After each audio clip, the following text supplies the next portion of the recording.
Mon nom est Eric Dubay et je suis un platérien.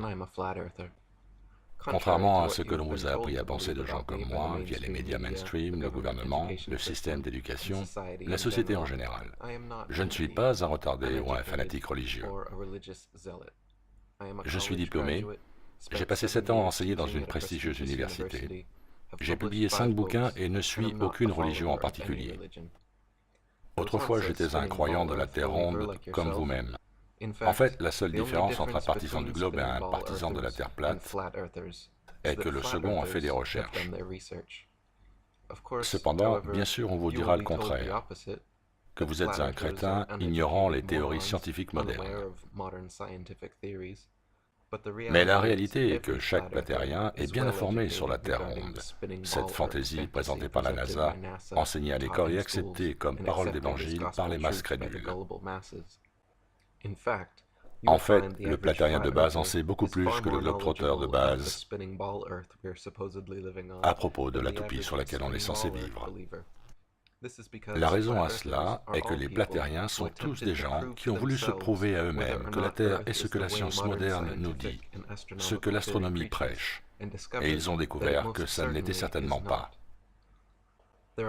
Il y a des centaines de preuves et d'expérimentations scientifiques qui ont clairement montré que la Terre est un plan stationnaire. Mais vous n'en avez jamais entendu parler et n'entendrez jamais parler de ces expérimentations lourdement censurées par les médias. On ne vous a jamais parlé des expériences de Michelson-Morley, de Michelson-Gail, de Sagnac, de Cantor et d'Airy par exemple. Chacune prouve le non-mouvement de la Terre. Vous n'avez également jamais entendu parler des expériences de Robotham, Blunt ou Carpenter, chacune prouvant que la Terre est une surface plane sans aucune courbure. À la place, on vous matraque de photos de la NASA d'une Terre qui tourne comme une toupie et d'astronautes en zéro gravité. On vous dit que les océans épousent la courbe de la Terre toupie et s'y collent par la magie de la gravité de Newton.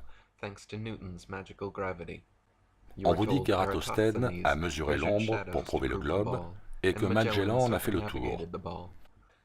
Encore une fois, les platériens ont pris conscience des supposées preuves et autres soi-disant vérités que l'on nous présente concernant la fantaisie de la Terre toupie.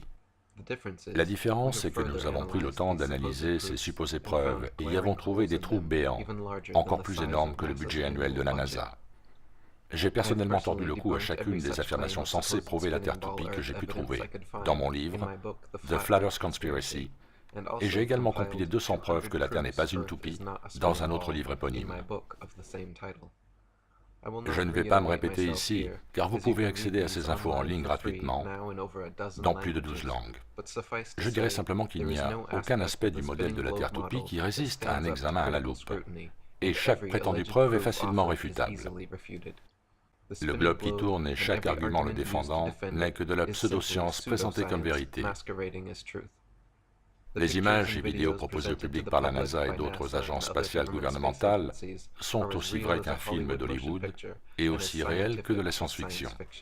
Les faits scientifiques, eux, prouvent que la Terre est plate. Par exemple, c'est la physique naturelle de tous les fluides que de rester parfaitement à l'étal, à moins d'être manipulée. Si l'eau est mise en barrage et relâchée, elle se dispersera dans toutes les directions non obstruées, jusqu'à ce qu'elle retrouve son étal. Cette loi physique est tellement inébranlable et fondamentale que dans le bâtiment, on utilise des niveaux à base d'eau pour niveler toute la construction. Quand vous regardez l'horizon d'un océan depuis les altitudes atteintes par les ballons et fusées amateurs, le niveau de l'eau est toujours complètement plat.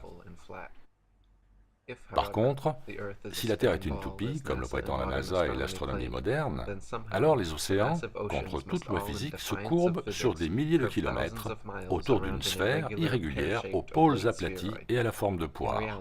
En réalité, des mesures ont constamment été faites au cours de notre histoire, jusqu'à nos jours, par le biais de lasers, de niveaux, de sextants, pour tester la prétendue courbure de la Terre.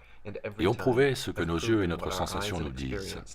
La Terre ne se courbe pas de 22 cm tous les kilomètres 600 au carré, comme indiqué par la trigonométrie sphérique et par les propres calculs de la NASA, qui nous donnent une circonférence à l'équateur de 40 000 km.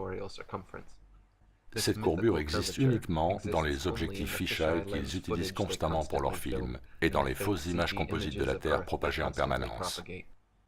Maintenant, chers croyants de la théorie du globe, il y a beaucoup plus à apprendre et encore plus à désapprendre pour pouvoir prendre la vraie mesure de la tromperie. Cela prend beaucoup plus que quelques minutes de recherche sur la Terre plate, pour celui qui veut surmonter une vie d'endoctrinement. Mais je vous implore de le faire, de vérifier par vous-même si oui ou non la théorie de la Terre toupie qui nous a été apprise depuis la maternelle est en fait la réalité. Je peux parler au nom de chaque flat earther quand je dis que c'est exactement ce que nous avons fait. Nous avons fait notre dite préalable, nos recherches, pour prouver d'une manière ou d'une autre que cette surface visiblement plane sur laquelle nous nous trouvons est en fait une sphère penchée, à la forme de poire, aplatie au pôle, en rotation sur elle-même, lancée autour du Soleil. Ou si plutôt les choses ne sont pas exactement comme elles semblent être. L'eau est toujours à l'étal, l'horizon toujours plat et à hauteur d'yeux, la Terre ne semble pas bouger. Le Soleil, la Lune, les étoiles sont en révolution au-dessus et autour de la Terre, comme il apparaît. Je vous encourage à explorer plus avant ce fascinant sujet qu'est la Terre plate, en visionnant les nombreux documentaires et interviews présents sur ma chaîne YouTube, et en visitant le site IFERS à ifers.ace.st. Merci.